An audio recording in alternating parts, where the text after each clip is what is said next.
सुरमई मच्छी. आता मी याला मसाला लावते. हळद घेतलं, आता मीठ, हे जिरा पावडर, धनिया पावडर, अद्रक लसूणची पेस्ट, लाल मिर्च पावडर, पाणी टाकून ह्याला मिक्स करायचं. हे आता मी मिक्स केलं. आता हा मसाला मच्छीला लावायचा. माझ्या मम्मीचा मसाला लावून झालं. हे बघा आता मच्छी फ्राय होते.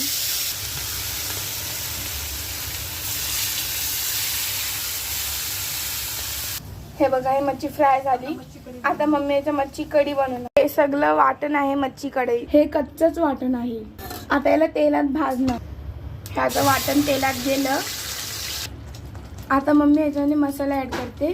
हे कच्चं वाटण आहे, आता भाजते. मीठ, हळद, लाल मिर्च पावडर, धनिया पावडर, जिरं पावडर, 2 चमचे मच्छी कढी मसाला. ह्याला आता मिक्स करून घ्यायचं आहे मसाल्यात. हे बघा हे वाटण भाजून झालं. थोडंसं पाणी टाकलं. हे बघा याला उकळी आली. आता याच्यात मच्छी सोडणार. आता याच्यात मच्छी सोडली फ्राय केलेली. हे बघा हे मच्छी कढी झाली आहे. याला किती मस्त तरी आली आहे बघा. पीस मस्त झालं. किती मस्त मच्छी झालेली आहे.